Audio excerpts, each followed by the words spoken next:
Welcome, everyone. And if you're just joining us, please say hello in the chat and where you're joining us from. Where in the world are your feet touching the ground in this moment? Welcome, welcome, everybody.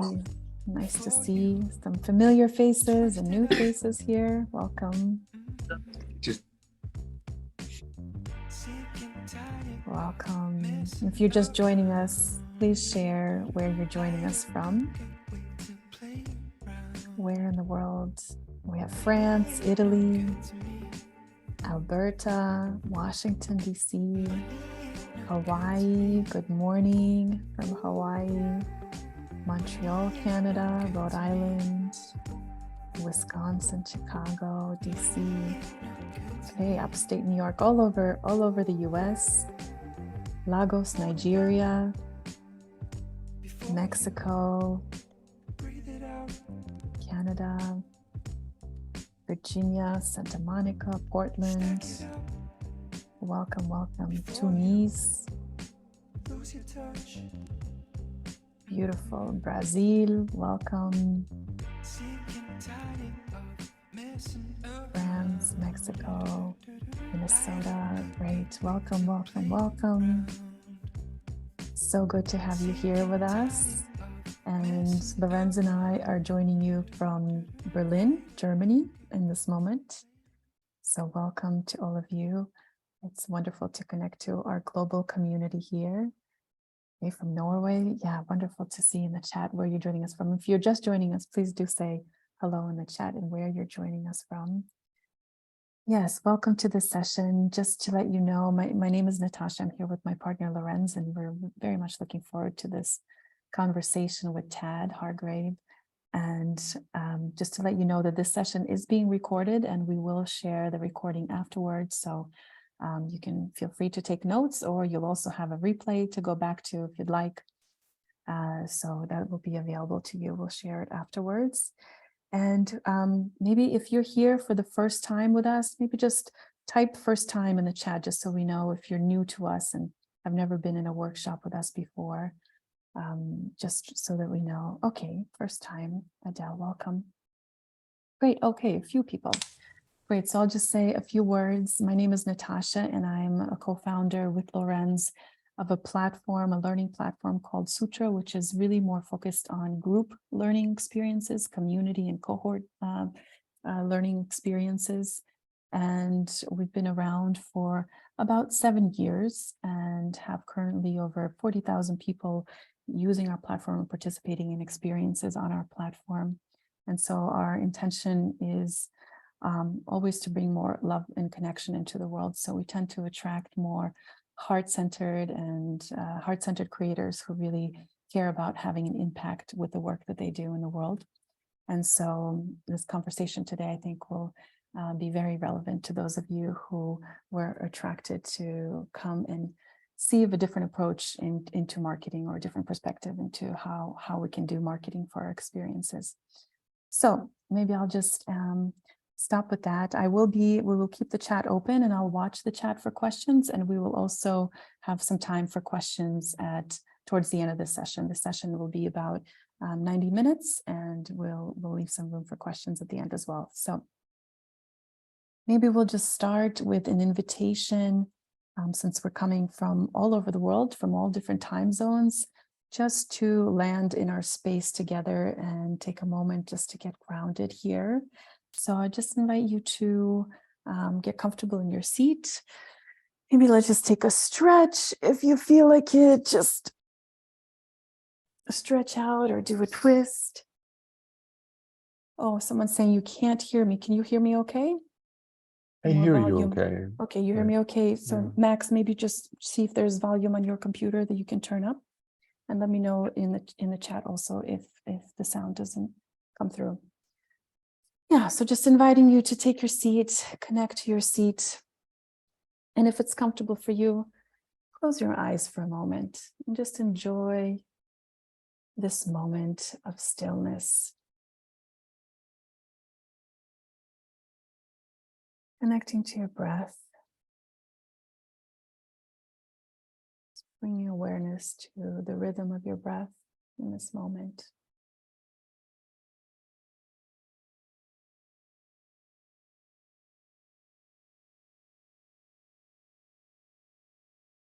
Breathing in, feeling the expansion that it creates in your rib cage, in your chest area. Breathing out, bringing awareness to how that feels in your body, just for a few moments.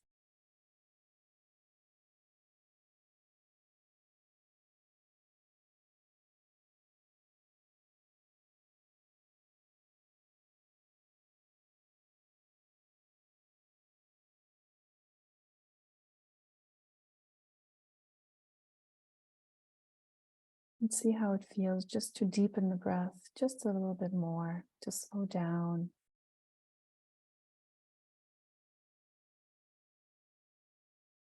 Breathe a little bit deeper and breathe out a little bit deeper.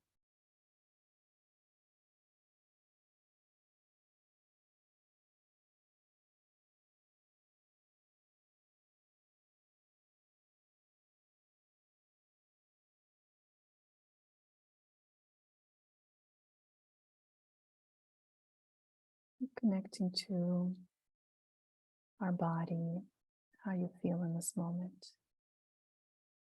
Just do a quick body scan. Maybe starting with your feet and moving your way up.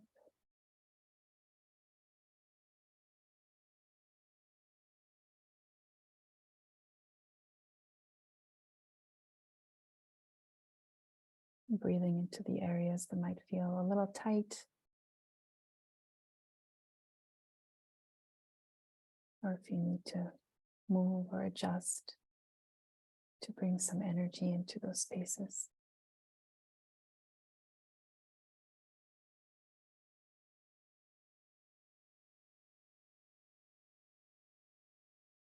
And just inviting us to take another deep breath in and exhale deeply with an ah. Just exhaling everything out. We'll do that one more time. Inhaling deeply and exhale ah.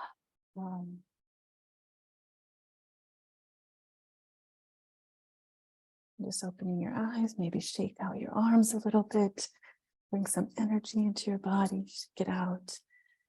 And if it's comfortable for you, just invite you to turn on your video so we can connect to each other here for a moment.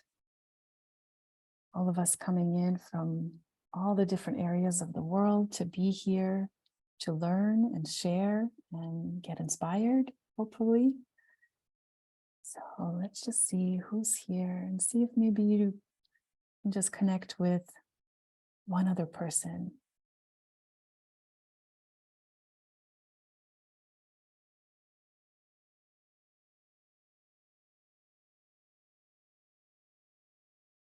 How does that feel? And expand out a little bit and see if you can connect to our group space here, to everybody who's here.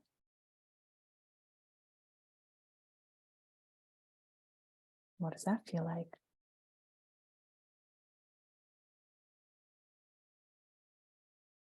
Great. Well, welcome to all of you. And I'm going to pass it over to Lorenz to get us started, and welcome Tad to the space as well. Thank you, Natasha. Welcome, everybody. So if you've spent much time around us, you know that we always talk about prototyping, and these conversations, these live conversations, are one of our latest prototypes, something we're calling a participatory podcast. Part of what we're always exploring is really how to connect people doing heart-centered work in the world and how to support those people. And for me, this is just a really innovative way to combine the things that we do best, which is hold space and create conversations with a format that kind of tends to be one directional, a podcast by hosting a live conversation and then opening up for questions and reflections at the end of that. I'm really excited to be having this conversation today. One, because Tad is one of the few truly heart-centered marketers that I've encountered out there. I hosted a conversation with him and George Cow a few months ago, and some of the feedback I got from that was deeply touching. People sharing that they felt so validated because 99% of the literature and material out there around marketing positions marketing in one way, and through our conversation, they discovered a completely different approach to how you can get your work out into the world. So today might be a little bit of a continuation of that. And welcome, Tad. Really happy to be here with you. And I want to maybe just open up the conversation with a reflection from you on what, if anything, it is a distinction between, I'm using this term, heart-centered marketing or messaging. And for you, having been in this space for quite a while now, what's the distinction that comes up for you as a difference between what you might consider a heart-centered approach to marketing and a more traditional approach? It's a good question. I'm glad you put the if anything, because sometimes I'm frankly not sure. Meaning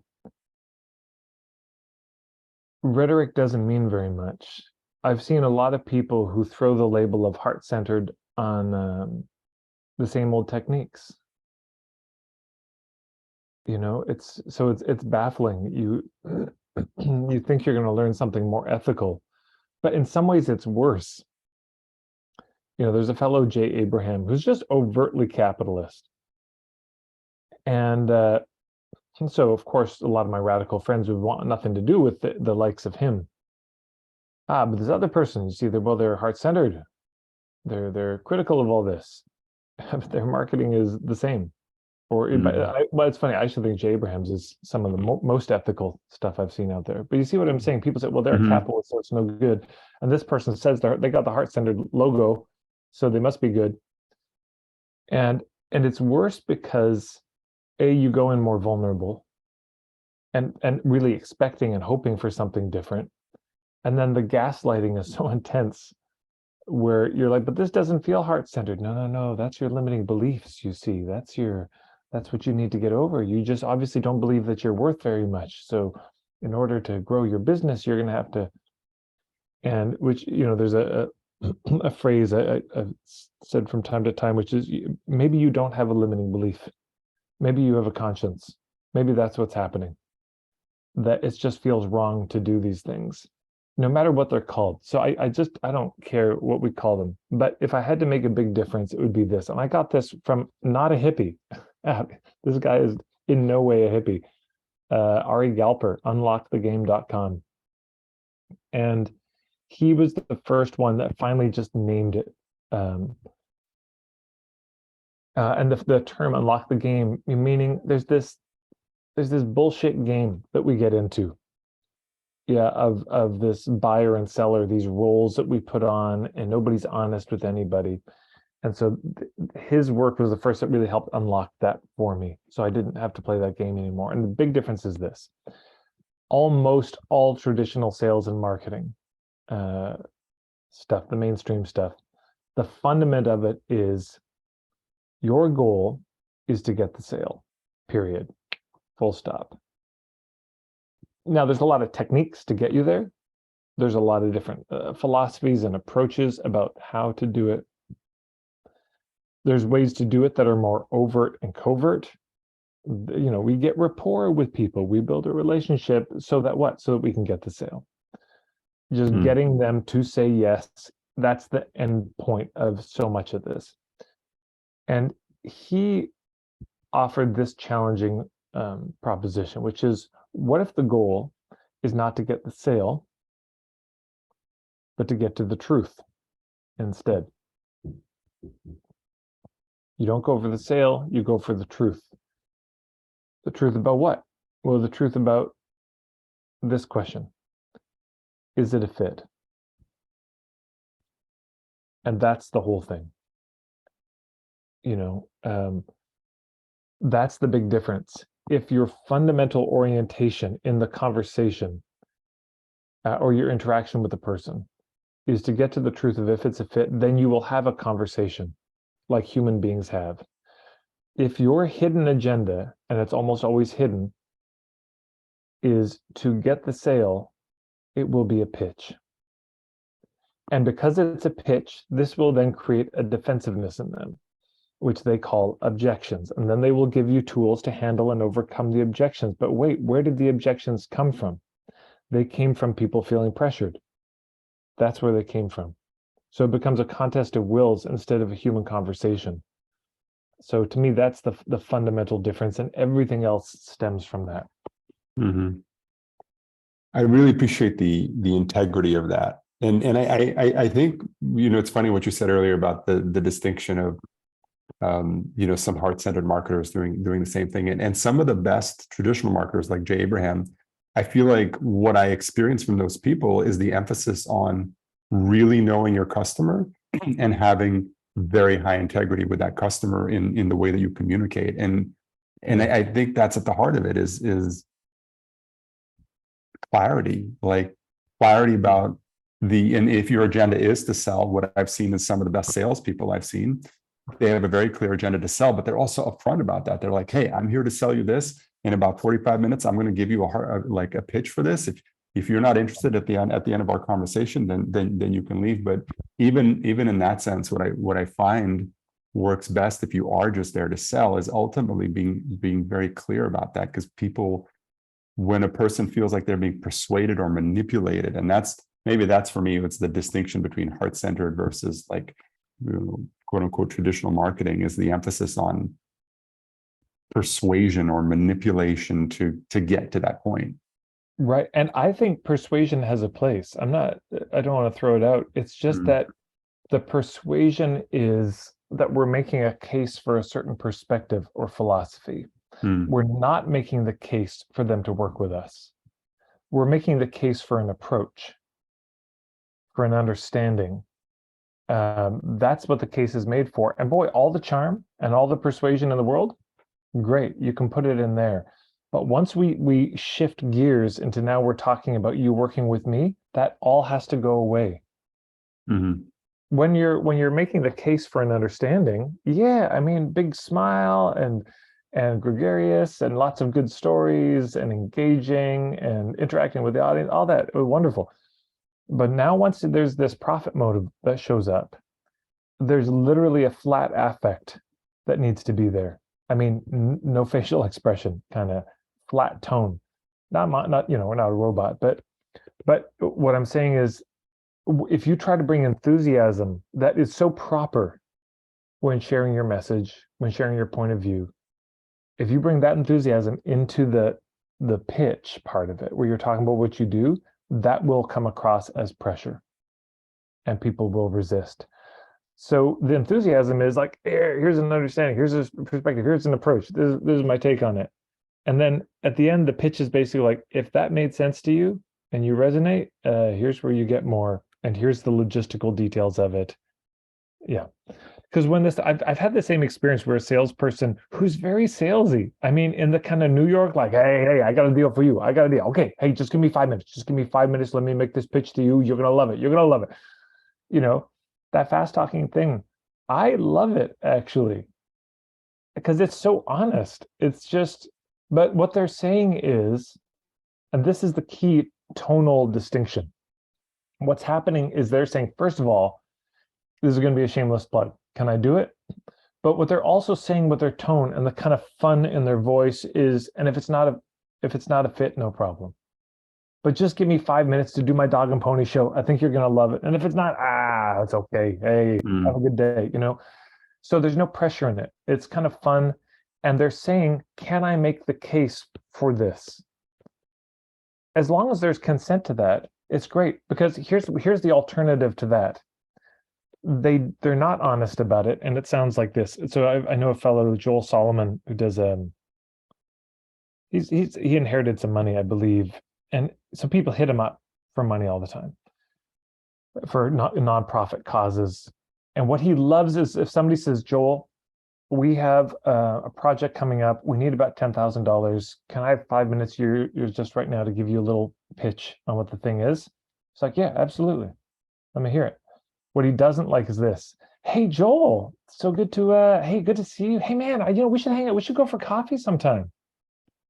Do you need money for something? No, man. I just value our relationship. I just want to spend time with my brother Joel. And it's bullshit because hidden is this agenda and people can feel it.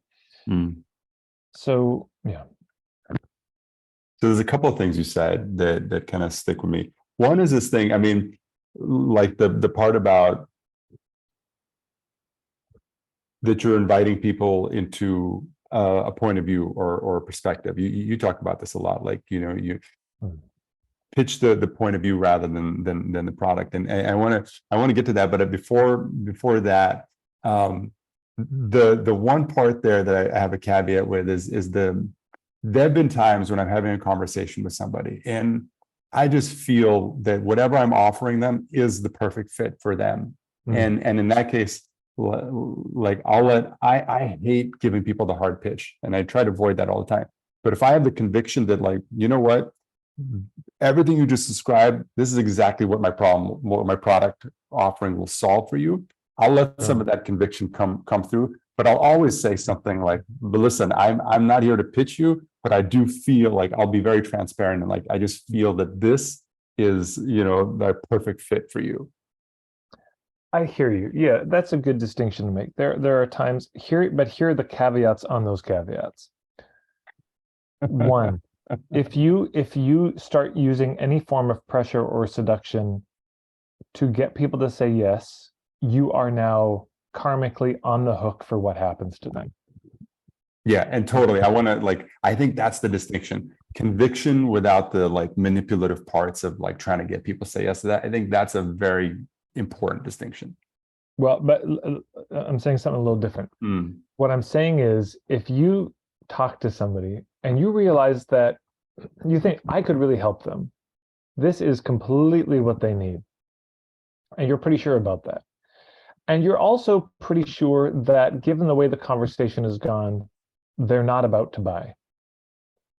Yeah, left to their own meanderings, they're going to say, thank you so much for the time and walk away. So now you have this sort of quandary because it's, I've done the best I can sort of to make the case, and that doesn't seem to be enough. Now they're about to leave and they may not get the help they need. I think I could really help them. Maybe they're going to go to somebody else less ethical or scrupulous or, but on the other hand, if I push, we're now moving into a kind of coercive territory. So how do we navigate it? So I think it's completely ethical to say, look, can I level with you? I think this can help you. I think this is exactly what you need right now. Of course, I would say that it's my business. I have a profit motive. I don't know a way around that. I just think this is exactly what is going to be the perfect fit right now.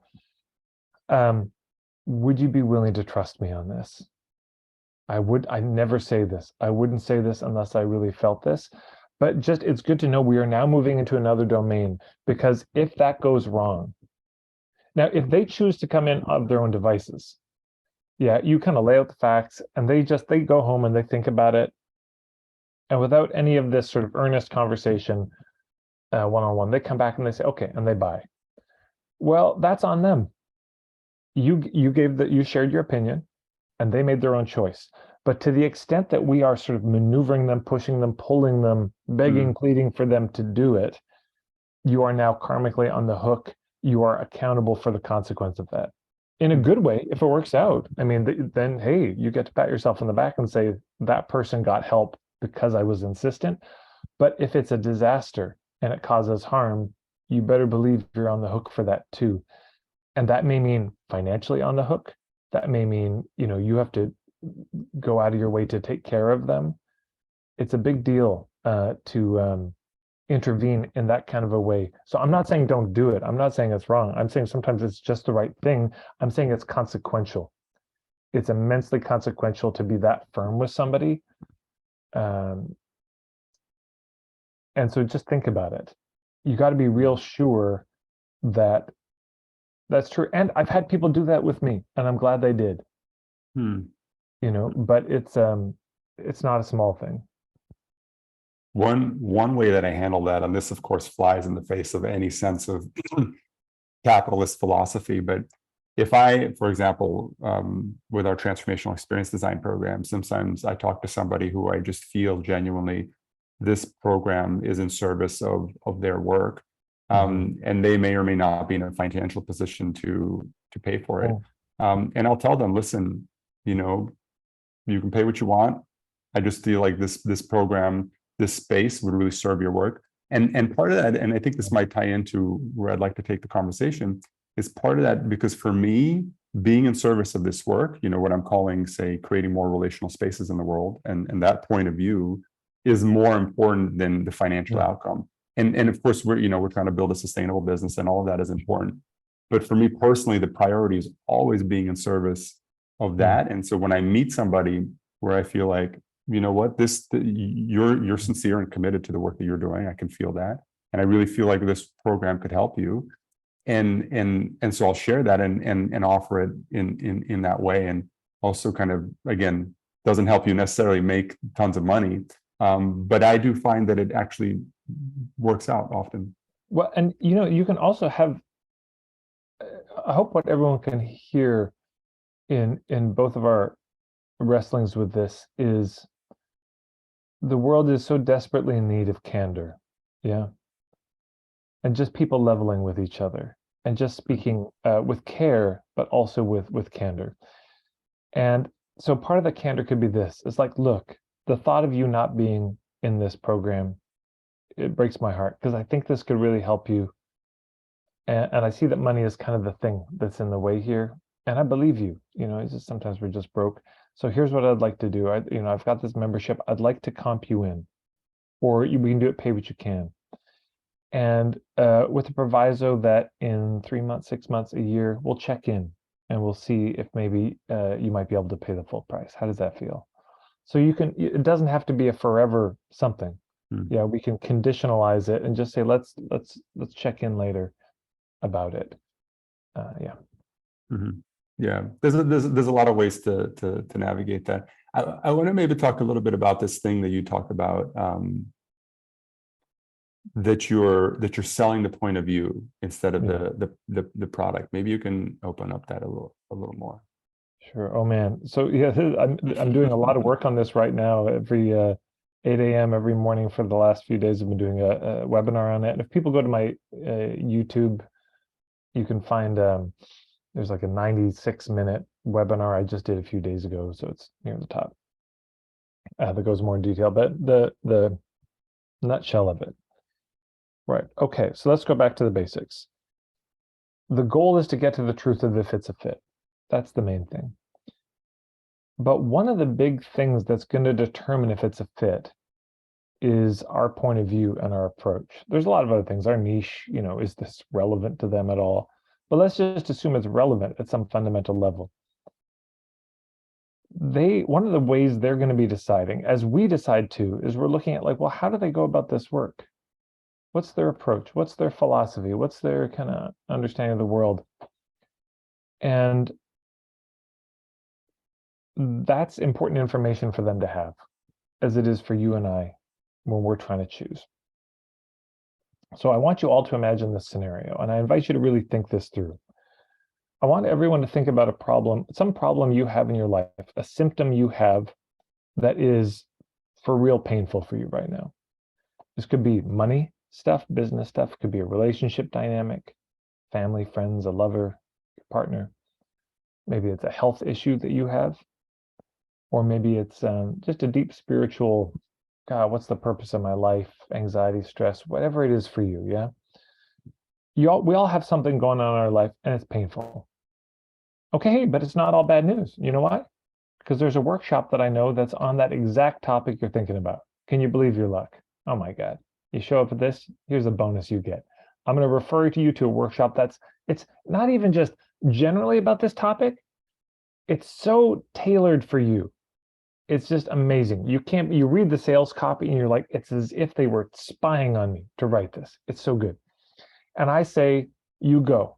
And you say, well, Lorenz and Natasha, they seem to like Tad, and he seemed to be talking about ethical things, and he's got long hair, so he looks like he might be a legit hippie. I'm gonna trust him. Now you go to the workshop.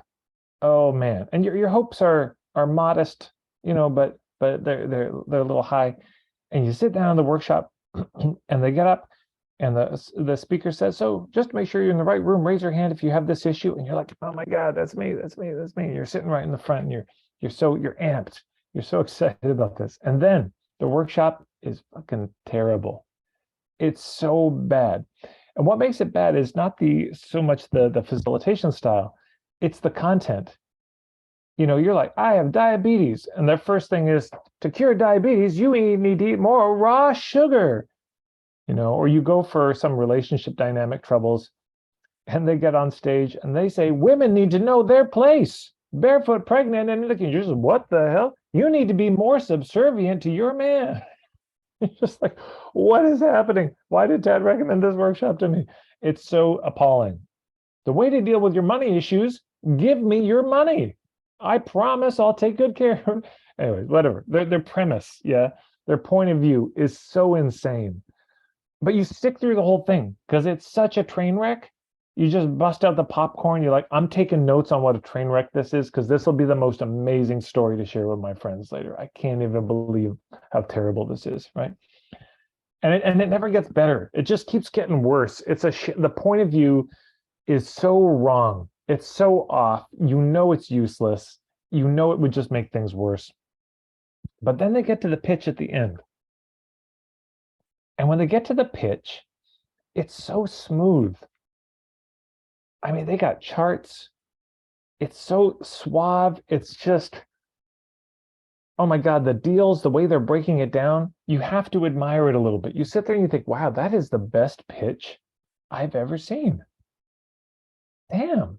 They took everything that I've ever heard about pitching, and it's just all there. And they did it perfectly. Yeah. You don't buy. You see the trouble here. It doesn't matter at all how good the pitch was. You're not going to buy. But imagine the opposite is true. Imagine you go to this workshop I recommend, and it's so good. You're literally weeping throughout it because it's so good. Because haven't you had this experience where you're in pain, and maybe you read a book, or you listen to a podcast, or you go to a talk, and somebody's talking about the thing, but what they're saying is making so much sense to you. It's like it's tying together a bunch of threads that you didn't even know you had all there, and they weave it together. It's probably why you're doing some of the work you do, is it made sense of your world. And as they're talking, you're thinking, that makes sense. That would work. Oh my God, that actually has a chance of working. There's this upswelling of hope inside of you. And the more they talk, the better it gets. And then it gets to the Q&A section.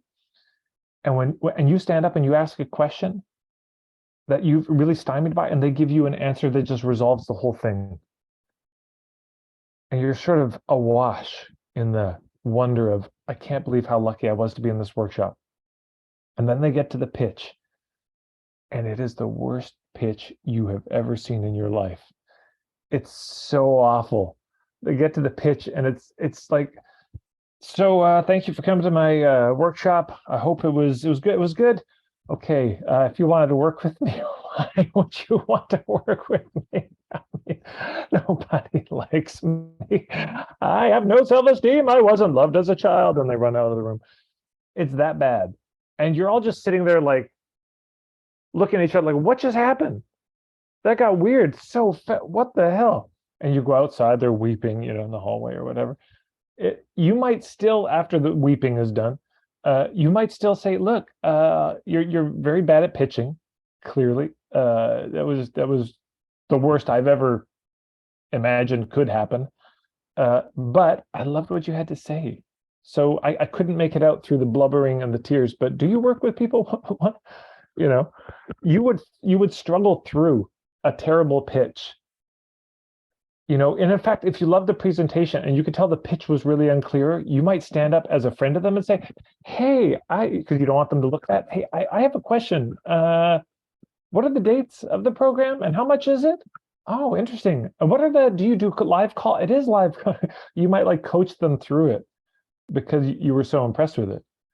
So all of this to say, the point of view matters so much more than the pitch. People put all this emphasis on the pitch, and I'm saying it's irrelevant. I'm saying you don't even need to pitch. We need to share things, but you don't need to stand up there and try to be persuasive and convincing with that. The persuasion and convincing, you know, done with a good heart about it belongs in the sharing the point of view. Because what we're saying is this, and you might want to write down, underline this sentence. The sentence is this: whether or not you work with me, here's the approach I suggest. That's the emotional heart of it. I'm making a case for this because look, whether or not you work with me, and there's a lot of reasons it may not make sense to work with me that are totally understandable. Not the right timing. I look like your ex. You know, you don't have the money. My beard is too magnificent and you're intimidated. I understand how it is to be so intimidated by such things. You know, it's whatever it is, it's not a fit. You know that there's going to be a bunch of people in the room for whatever reason, not a good match. But so your way of loving the people in the room is you say, whether or not you work with me, this is the approach I suggest. Yeah. Yeah, it reminds me of of a quote that goes, "When enrollment is present, registration happens automatically." And that's a version of what I'm hearing from you, is that when you enroll people into this point of view, you know, and you clearly establish that resonance, that shared point of view, the registration piece is automatic. You know, if they can, they'll do it, and if they can't because of time or whatever, then they might not. But it really changes the dynamics. And if a few other ways to say the same thing. If they don't buy the message, they're not going to respond to the marketing. If they don't buy the concept, they won't buy the course. If they don't buy the premise, they won't buy your promise. Like the sale of the thing is a sort of after effect. Or to say it another way, it's fundamental too. Like if they don't buy that thing, the second thing doesn't happen.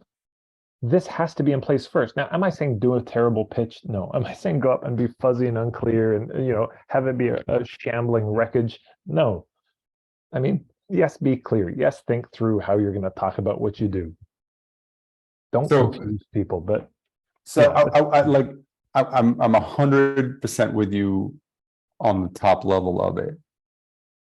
And then how do you ground this? Like how do we actually take this, you know, the languaging of it? Because for, you know, in my journey over the last 10 years, I think the biggest element of that journey has been taking, you know, really top level abstract concepts like peace and community and connection and really figuring out how to language it, how to communicate about these things in a way that is grounded and resonant, in a way how to share that point of view in a way that people can see themselves in it and relate and resonate with it. So I'm wondering, you know, and I feel like that's such a hard journey. It can be, maybe not for everybody, but I'm wondering what your thoughts are on actually distilling your point of view into language that resonates and feels relatable. Yeah, so let's just do a few quick exercises here. So I'm going to invite everyone to be typing in the chat when I say to. Okay. There are 3 keys to the point of view. And this is for a service provider more in particular. I know some of you make products, but just for economy of time, I'm going to focus on service providers, but there is a translation. Okay, so you have a service. I'm going to invite everyone to think about, as clear as you can, what your niche is. In particular, what's the problem you help people solve? Because saying I help everyone with everything is not going to work. Before we get to point of view, there's a fundament of niche and just sort of knowing generally who we reach that we have to come to grips with. So even if you don't have your niche figured out, just think about that. what's one problem you could help people solve? What's the one you have the best home runs on? What's the one you know, if you had to have 80% of your clients come to you with a certain issue, what would it be? So it's not a niching workshop, but just have that in mind, okay? Because this next question will make no sense unless you have something in mind. And the question, so there's three things. Whenever we're in pain, three things that we need. First is a good diagnosis, then a prognosis, and then a prescription. Those three things in that order: diagnosis, prognosis, prescription. So diagnosis means what's happening underneath the surface. Yeah, I know I've got these symptoms, but what's happening? What's really going on? The prognosis. So the question of diagnosis is what's happening? That's the question there. The question of prognosis is what's coming. Yeah, if I don't do anything about this, where will this likely go? And the question of prescription is what's needed? That's the question. So diagnosis, prognosis, prescription. So here's what I'm going to invite you to do is answer this question. In relationship to this issue that you are thinking about, that you want to help people with, in one sentence, yeah, I want you to just bottom line it here.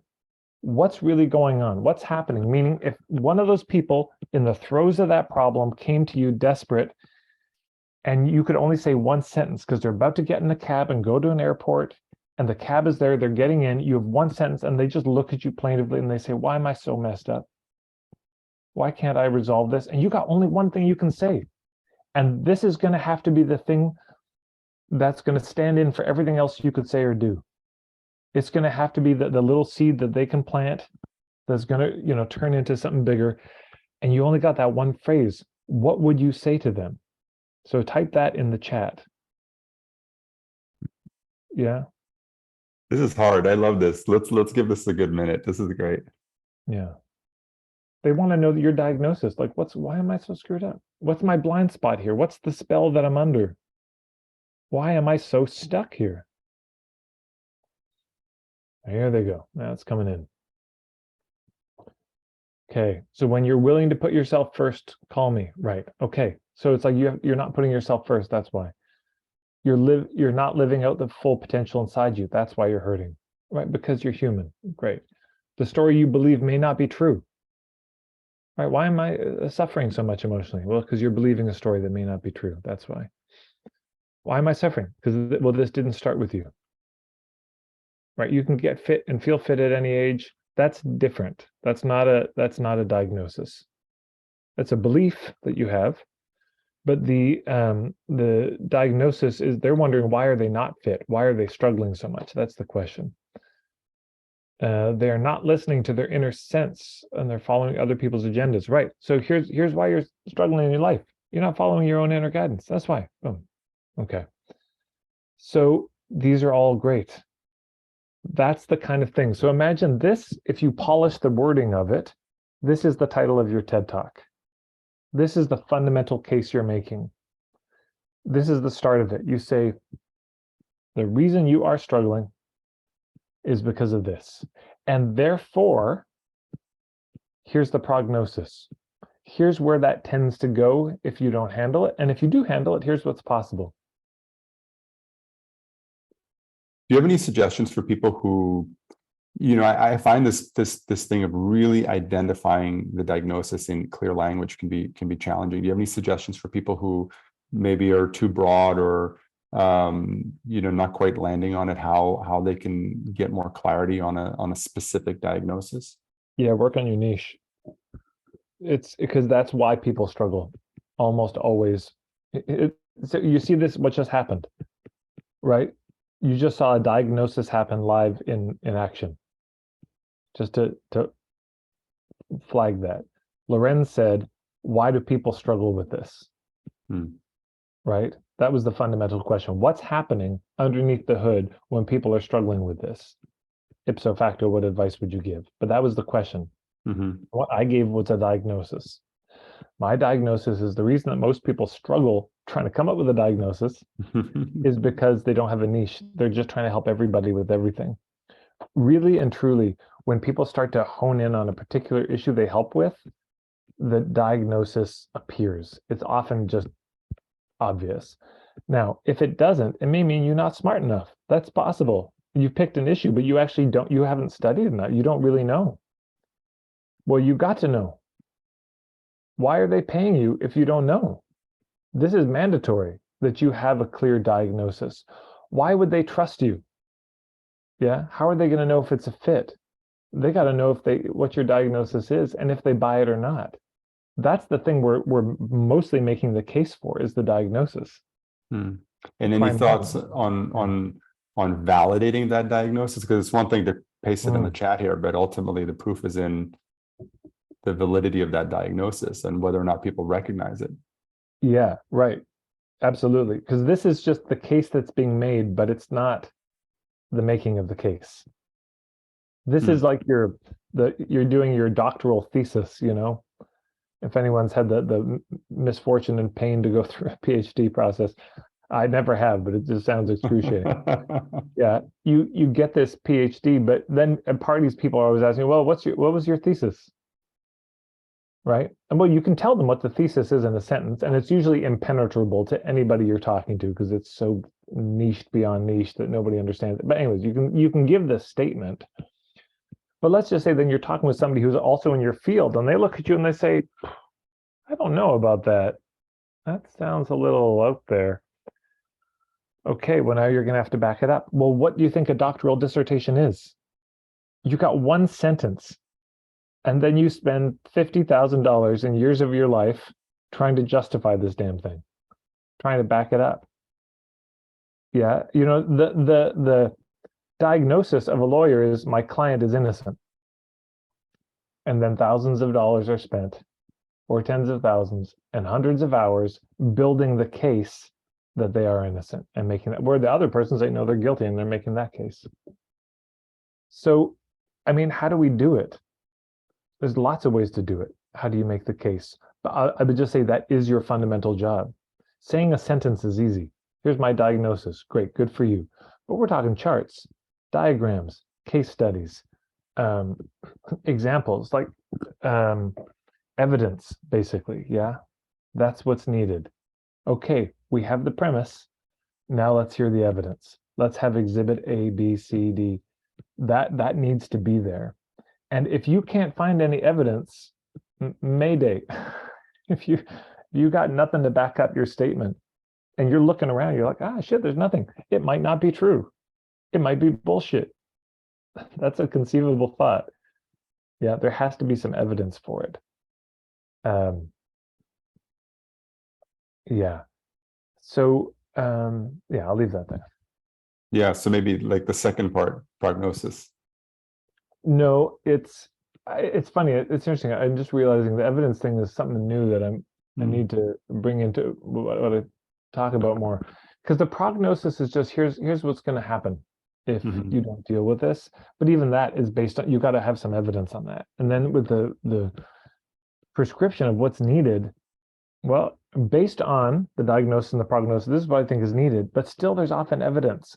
But I think most of the evidence, most of it is in the diagnosis. Because if they buy the diagnosis, the prognosis a little easier to make the case for, and the prescription is the easiest thing to make the case for. But most of the evidence is, can we just get a lay of the land and agree on what the hell is happening here? Because let's just say somebody says, you know, my marketing isn't working so good. And I'm really struggling and I don't know what to do. And a marketing coach sits down and says, you know what's happening? You're taking no for an answer, and you need to be more persistent. The fundamental thing is you're being spineless, and you just have to keep asking, and you got to learn how to overcome objections, and you got to not quit so soon. You got to keep pushing. That's the fundamental diagnosis. You understand, the prescription will then be informed by that. But if instead it's the reason you're struggling is because you got no niche and you're trying to appeal to everybody, and instead we got to get a niche and then have the marketing be based on figuring out who's a good fit for that and who isn't. Those are two completely different diagnoses. Is this like a version of design thinking, like separating the problem from the solution very clearly. So you have the problem clearly identified in a way that's entirely independent of the solution. Because what I hear often from people, they're kind of pitching, they think they're talking about a problem, but really what they're talking about is a solution. I don't know if I understand. I'm not familiar with this whole language, but I'm curious about it. Yeah, so this was something I encountered a few years ago with somebody who was like, what problem are you solving? And I'm like, well, I help people create online learning experiences. He's like, no, that's a solution. That's not a problem. So in that sense, a problem is how do you effectively train people, or even that's already a solution. This is, for me, this is honestly like really, really hard. So the problem is our employees don't have the skills that they need, right? So that's now that's a maybe a more clearly defined problem, or employees are failing at this kind of work, or whatever. So clearly diagnosing the problem in the way that is entirely independent of the prescription then opens up the possibility of a whole array of possible prescriptions in a way. Yes. Well, let's refine it further. So first of all, people are coming with a symptom. Yeah. So at that level, if we've done our niching right, they're coming with a particular symptom, a particular experience or moment they're in, and that is already defined. So we don't need to define that. They're walking in with that, and that's the problem you speak about. And it may be like a specific example that we can explore. Yeah. So let's say you're a parent, right? And you're talking with a parenting coach. Now, what's if you think about two islands, island A and island B, right? The parent is on island A and they got some problems. They want to be on island B where there's some result that they're craving. And the parenting coaching is like a boat that could take them from one island to the other. There's lots of boats. There's a bunch of boats that can help them with the journey, but your boat with parenting coaching and your particular style, that's one of the boats they could take. Now, what's island A? Island A for them might be, I keep losing it and snapping at my kids. And that's painful for them. They don't want to do that. And they're also torn. They don't know whether to, sometimes they're too permissive, sometimes they're too authoritarian, and they don't know how to balance that. That's island A. Island B is they want to be able to stay loving, calm, and centered even when their kids are testing them the most. Right? That's what they're craving. So island A is the symptom they have. Island B is what they're craving. And the parenting coach is just a boat. But somebody else might say, you don't need parenting coaching, you need hypnotherapy. That's the thing. It's really the inner work. And somebody else say, no, it's not parenting coach. You need shadow work. No, you don't need parenting coaching. You just need some basic communication skills because those also apply with your kids. Or no, you don't need parenting coaching at all. You need to work on your relationship with your spouse because that's what's causing all the acting out. You need relationship coaching, not parenting coaching. So you see, there's a bunch of people who could say. So what's the diagnosis here with the island A, island B situation? So you're on island A, you're that parent, and you go down to the dock, and there's all these people with different boats, and they're all saying, get on my boat. This is the boat that you need. That assertion is coming from a different diagnosis, right? The diagnosis of the relationship coaches, they're saying, no. What's really happening with your kids, the reason they're acting out is because of your tension in your relationship. So work on that. No. The reason your kid's acting out is because they are acting out your shadow. And so you need to do the shadow work. So all of those cases may have validity, but whose boat are you going to get on? Well, there's a number of factors, but let's just say one of the major factors is whose diagnosis makes the most sense to you. So the diagnosis creates the context for the rest of the conversation. Totally. Yeah. They may say, boy, a lot of these things seem true, but that diagnosis feels the truest. Yeah, that's the one that is most credible to me. That's the one I believe the most. So that's the one that's the boat I'm gonna get on. Yeah. Yeah, I'm just thinking about how this applies, in our own work with our point of view that we share, which is really revolves around the power of relational spaces, creating spaces that invite presence and meaningful connection and deeper levels of awareness and relationship. Right. And So I'm just reflecting on the diagnosis. I guess we use maybe multiple versions of it, but in one way or another, is that the fundamental dysfunction confronting the world today is lack of capacity to truly be with oneself and with another person. And the prognosis is that without addressing this, we're likely to live in a world that becomes increasingly dysfunctional, and whether that's, in a community or an organization or, larger social system. And the prescription is more relational spaces, and that, the people that we encounter developing the ability to create and support those kinds of spaces that invite that quality of presence. Right. So what's Island A in this situation for you? Help me understand what Island A is, the current situation. Yeah, Island A is the symptom they have. Island A is the thing that they are aware of, the painful problem they have that is even having them go down to the harbor to look for a boat in the first place. Yeah, and I think this is where it gets really personal to the niche, to the person that we're talking to. So a lot of the people that we work with specifically, most likely a lot of the people on this call are coaches and consultants, and often the Island A is that they have a deep calling to create relational spaces, spaces that invite this deeper quality of humanity. But they're not quite sure how to do it online. Like that's a version of that's that. great. Yeah. Perfect. Yeah, it can be that. The problem can sometimes be, okay, because this is often a question in marketing, is do I focus on Island A or do I focus on Island B? Do I talk about the problem or do I talk about the result? And different marketing people, get very opinionated about this. And here's my opinion on it, is we want to focus on what's most real. There's nothing negative about talking about the problem and acknowledging that people are in pain. That's called empathy. Yeah, we're just acknowledging, like, okay, you're dealing with this. Because sometimes that's all that's real for people. Yeah. Sometimes the only real thing for somebody, if anyone has ever been in very acute physical pain, the farthest you can think is make this pain stop. Period. That's it. That is a legitimate Island B.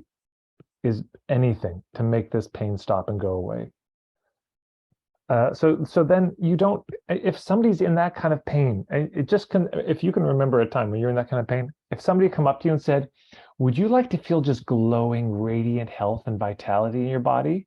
You would kill them, right? It's so insensitive. You would kill them where they stood. That just reminds me, in college, I was in an ambulance because something happened to me, and someone was like, "What's your pain like on a scale of 1 to 10?" I felt like killing them. I was like, "What do you think?" Totally. Look at the situation. Just cogitate for a second and think about whether you need to ask that. Yeah, but sometimes the only thing that's real for people is what they want. There's no big problem. I want to go backpack Europe. There's no like hardcore Island A. If somebody had said to me, when I was really wanting to go travel Europe, they're like, hey, is Edmonton a shithole? It's like, that wasn't what was alive for me. What was alive was this yearning. But so what's the problem? That's just a situation. There's no problem. Problem might be, I don't know where to travel. I don't know how to find affordable places to stay.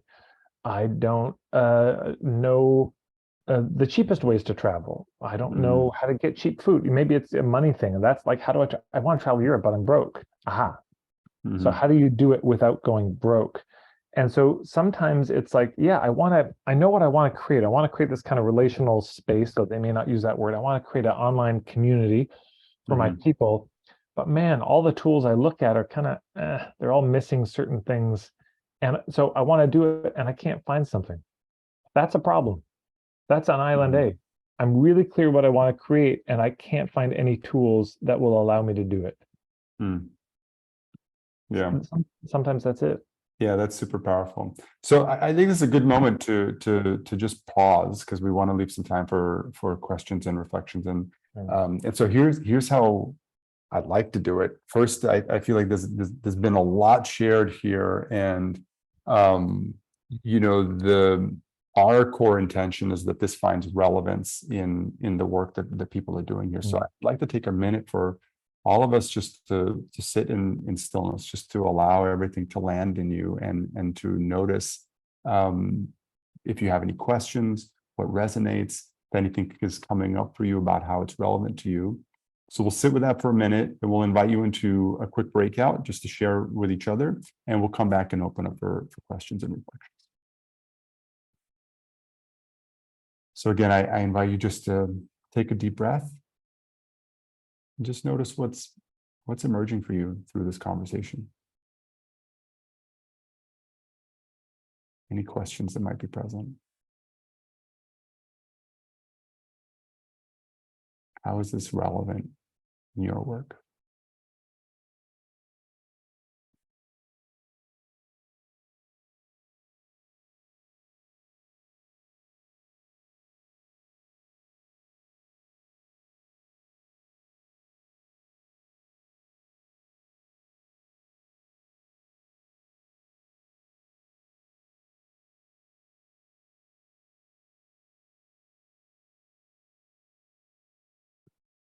All right.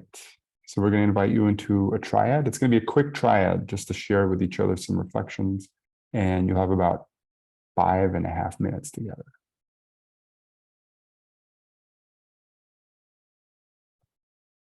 Great. So I'm sending you off, and just give a moment for everyone to transition into your breakout room.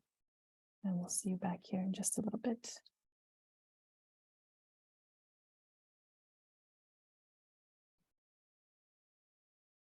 It becomes making it very easy for the people who love you to spread the word about you. And that sounds like the most obvious thing at one level, but it's actually, it takes a lot of thought, because most people unintentionally make it almost impossible for anyone to promote them.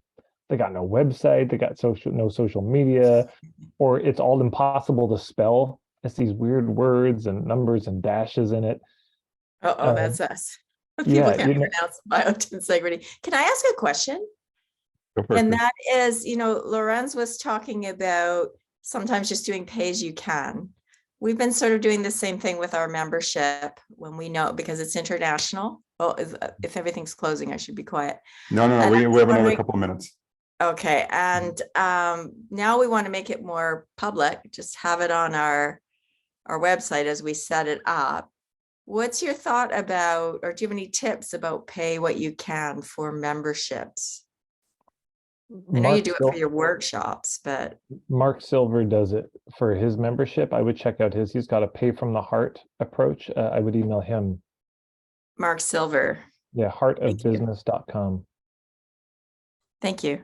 Yeah. And I don't know if you've seen the way that Charles Eisenstein does it. Have you ever gone to Charles's website and see how he does pay what you can?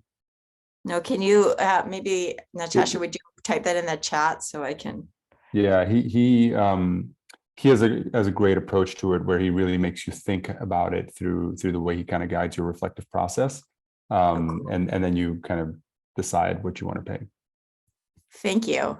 I didn't get the name, but Natasha, are you writing that? Thank you so much.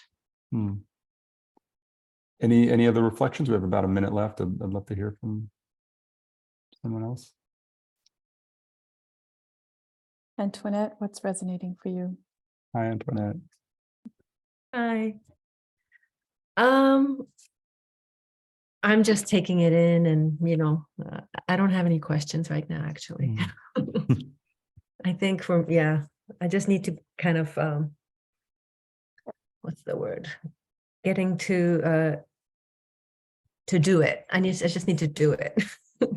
Instead of mulling over it, I can just stay in this thinking stage for so long, and not do things. So that's where I am. And to prototype, like you have shared, to actually try it and not get so precious about things. Yeah. Prototyping is the antidote to procrastination. Yes, exactly. It really is. Whenever I catch myself procrastinating, there's usually something I'm avoiding. And then I'm like, what? I just need to do it. I just need to do some small thing that moves me forward. And that happens to me all the time. I catch myself procrastinating. That's something, on a daily, weekly basis. All right, everyone is coming back. We have just a Thank few you. more seconds for everyone to return.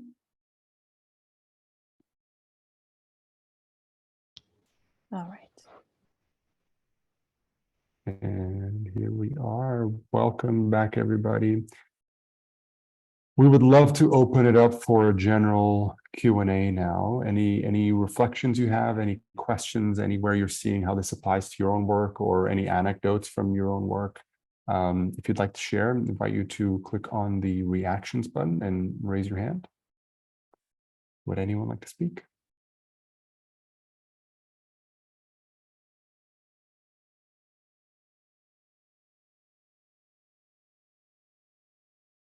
Siegfried, go ahead. Great to see you.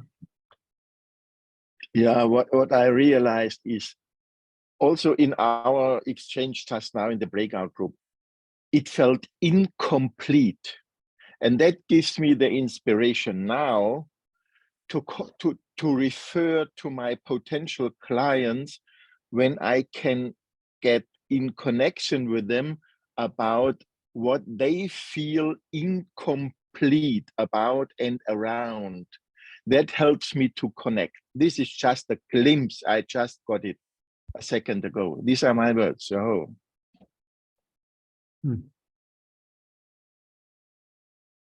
Tad, any reflections on that incomplete piece? Well, it's just that it's helpful to notice our own experiences in life, because it often gives us a window into what Island A is for our clients. Yeah, it's very helpful to you pay attention to yourself and what you're going through, and gives you some empathy for what they're going through. That's very helpful. Yeah. Thank you, Siegfried. And Niku, would you like to share? Yes. Hi. Thank you, guys. It's nice to be with you all today. So I remember, and I kind of wish actually we had more time in our group discussion. It was a fun discussion we had. Thank you, guys. But maybe next time. My question is that there was a moment where Ted was talking about how you should not, I guess, not like force people, but in a way, you know, how you're passionate about someone, you want to, you know, that they will benefit them, but there's a part of their mind or there's a part of themselves is not ready to you know, make that commitment, or it's going to stop us from making that commitment. And you know, he was saying like, if you push them, then there will be some karmic stuff involved with it. I need some clarification with that. That's number one. And number two is like, does that mean that if whoever's is meant to be working with you will be working with you? Is that where that plays a role in? Or can you guys kind of explain that for me? I would appreciate it. Sure. I mean, the word karma, maybe that's a heavily loaded word. What I mean is you're accountable. If you let them choose with no pressure, and they of their own volition choose to work with you, and you've just shared, look, here's how it is, here's how the work goes, here's how it happens, here's the philosophy that will be guiding the work, and you give them all the information, and they go think about it and come back to you and say, you know what, I've read everything you got. This is exactly what I need. This is a perfect fit. The accountability is heavily on them because they made the decision. But if we try to make the decision for them, then there's less accountability for them and more for us. So it's just how much responsibility and accountability do you want, you know, for other people's lives? There's, you know, my understanding is the Japanese samurai had it where if you saved somebody's life, you were now responsible for their life and everything they did for the rest of their life. Boy, that's a big responsibility. Well, you think about it. Am I going to better think twice before you save anyone's life now? You know, but so the understanding was just you intervening in the lives of others will unleash consequences you can't imagine, positive or negative. Yeah. So that's the main thing. And then the second question is, so should we just work with the people who come to us? Well, the main argument is that no coercion into getting them to work with us. That's the fundamental thing. What do you mean by? Meaning having the agenda to get them to buy whether or not it's a fit. and using a bunch of tactics, probably covert, probably things that you're not actually speaking about overtly, to manipulate them, to get them to do something without their full consent because they don't actually have the full information they need. Yeah. Everything, just for everybody, everything you know about consent from other areas of your life applies directly in a one-to-one relationship here in marketing and sales. Yeah, it's the exact same thing, is not different.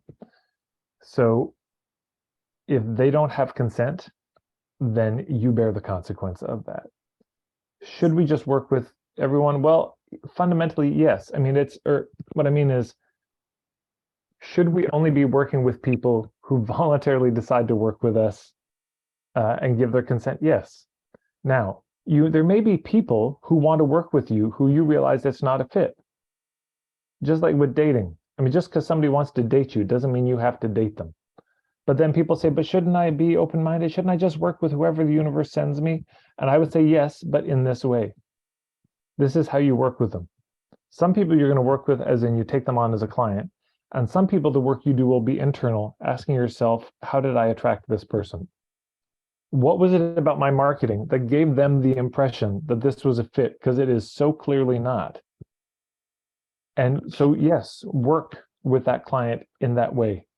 And you can also genuinely work with them and say, look, this is not a fit, but something in my marketing is off. And because you need more this kind of person, so here's somebody else you should go talk to. But would you be willing to tell me what it was in my sales letter that gave you this impression? You can work with them like that. And they'll give you feedback. They'll say, well, yeah, but you said this and this, and oh, I see. Yeah, and if this wasn't a fit, I mean, you should have added something like this and this and that. Thank you so much. So you can work with them like that. But yeah, I mean, just because they want to date you, you don't have to date them. One approach I take to the integrity of marketing is, and I think about this all the time whenever we consider any particular strategy or tactic, is would I be comfortable talking about this openly? And especially if I think about, say, 10 years from now, we're talking about the Sutra success story, would I be willing to openly discuss like every aspect of what we did? And there've definitely been times where I'm like, wow, this would be a great strategy, but honestly, I wouldn't feel comfortable talking about it. And so I'm not going to do it.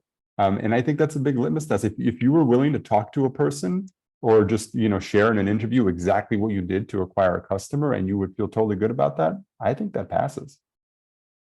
And the other one George Cow has, I think, is a great way to look at this is, if you're not sure, is this ethical or not?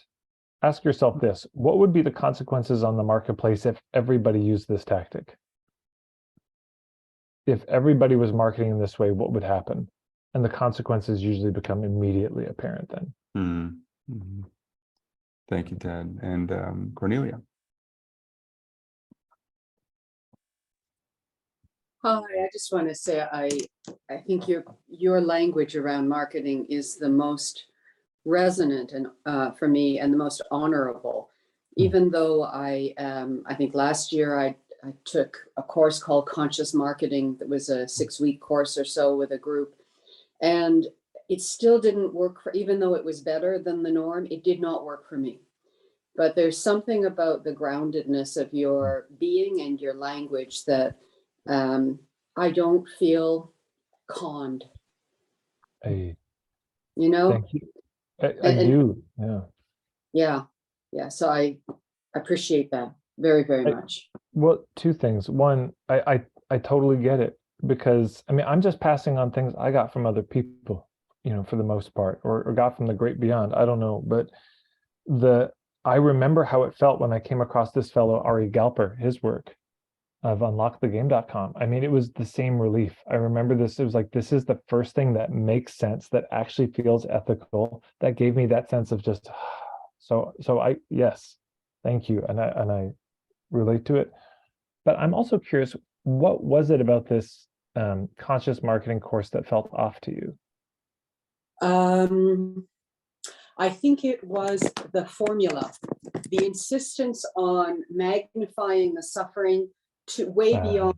Certainly for my clients, it's not the magnifying the suffering beyond what is comfortable, and the formula, the how many times things are repeated. And for me, when I get back this stuff in an email or I listen to it, I just shoot to the end. And if you're hiding the price from me, no way. Like there's so much that is just, my cynicism has been built up by experience. The other piece that is stunningly true for me is that I want to work with people who aren't focused on their pain. So as a client base, it's about, okay, it's time for me to grow. So I want to be able to language for people who are honestly working from the, I'm ready to grow. I know I want to thrive. I can feel the next me wanting to bud, and I just need someone to help me get there. So that's my target market. I don't want to be describing someone's suffering, and I sure don't want to be doing it for 20 minutes. Well, oh man, there's a few things I'd like to comment on there. One, boy, to really hear what Cornelia said about the cynicism. I don't think we can overstate how cynical the marketplace has become. And so what does that mean? When people show up, we just have to assume they're looking at us with this profound level of jadedness, cynicism, bitterness. Why should I trust you? This is just going to be another con job. That's how they're looking at us. For in a lot of the cases, they've been so profoundly betrayed often by people who do exactly what we do. You could do a lot worse in your marketing and engaging with people than just to walk in assuming that that's true. And what does that sound like in practical terms?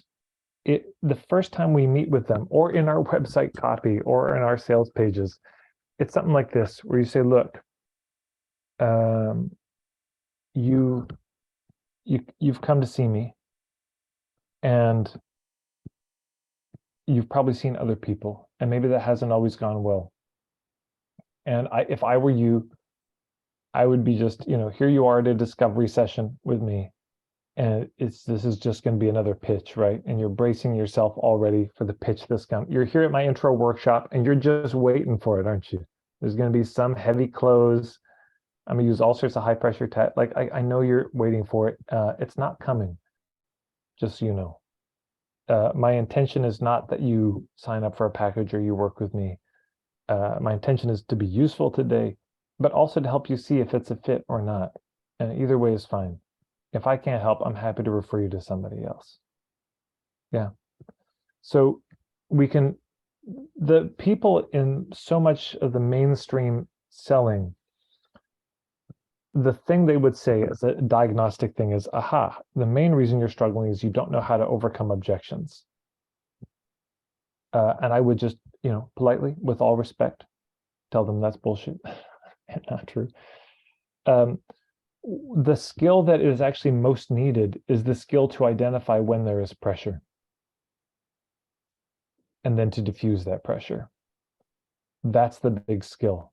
And we cannot be, in some ways, oversensitized to that, given the cynicism in the marketplace. Meaning, if they walk in cynical, there's already pressure there. They're creating it in their head about us. They already feel sales pressure from us that doesn't even exist because they've had, we just trigger that memory of that type of salesperson. And so they're already on guard. So the creating a space of safety is so important, where we just acknowledge, I know how it is for you. It's the same for me. So here's what we're going to do. Yeah, here's the deal. I be honest with you. You be honest with me. If it's not a fit, isn't it wonderful?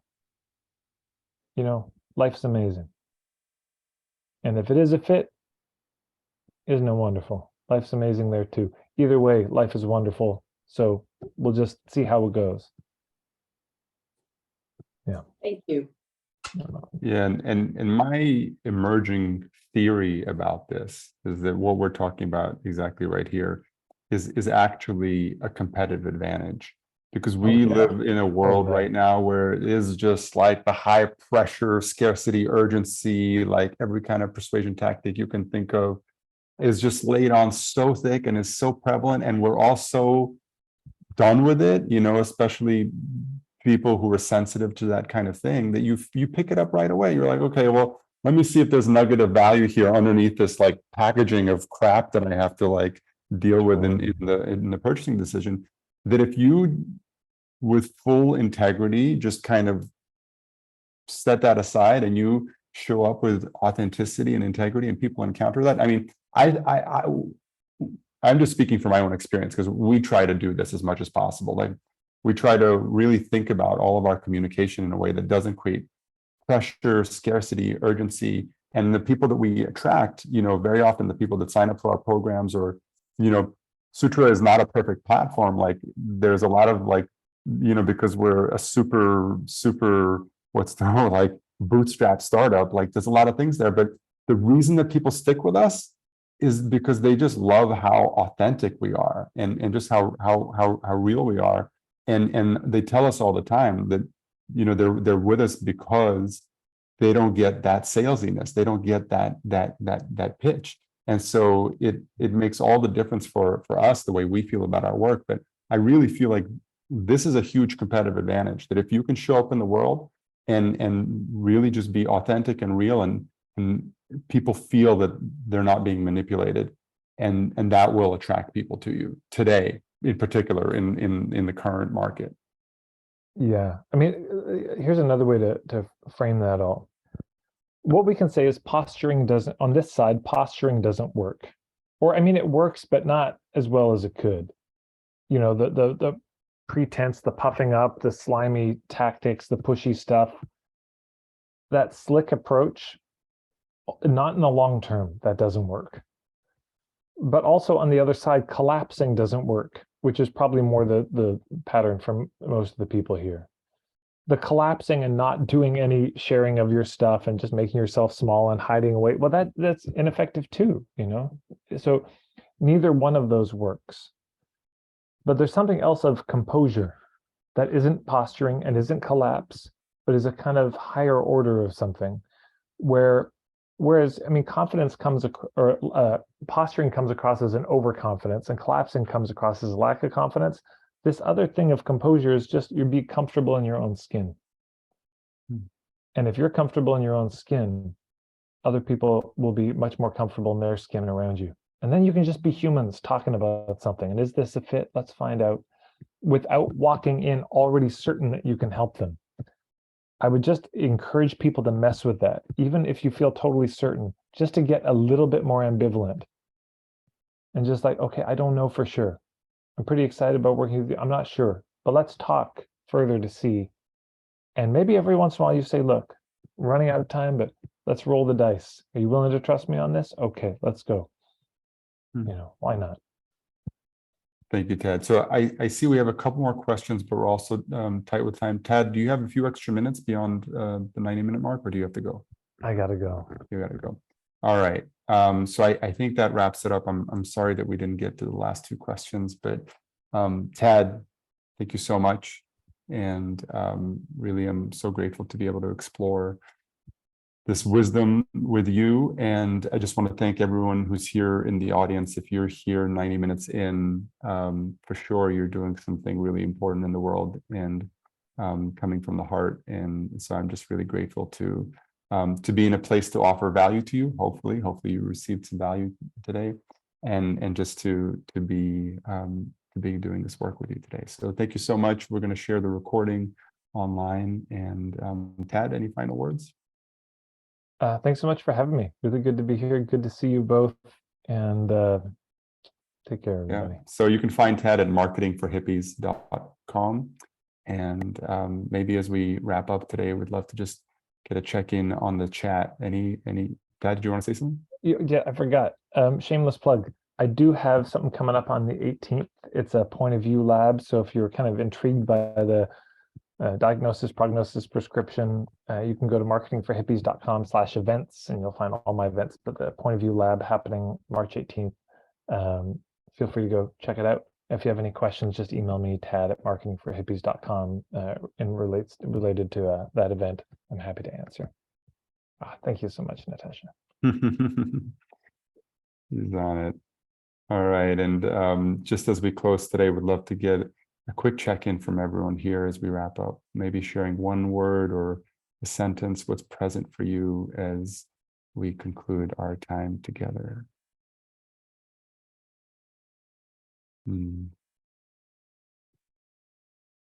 Composure. Yeah, I really appreciate that, Tad. Composure. It's a great word. I'll send you a link to a piece I wrote about that you feel free to share with the recording that I think you'll enjoy. Cool. Yeah, please share Yes. that. There's a lot of gratitude and inspiration being shared in the chat. So thank you so much for this time and conversation. Great. Yeah. Thank you all so much for being here. Thank you, Tad. Thank you, Lorenz. And hope you all will continue to come and show up for yourselves and the workshops. We have a series of workshops also coming up. So Lorenz will share that as well if you're interested. Yeah, thank you all so much for being here. It's been really, really insightful to learn from this conversation. Yeah, Maybe just please- unmute and say goodbye on your way out. Thank you. Bye, everybody. Thank you. you. Bye. Bye. Bye. Thank Peace you. and love. Thank you. Peace and love. Thank you. Thank you. Love that. Thank you. Thank you, everybody. Take care. Have a good rest of your day. Bye-bye.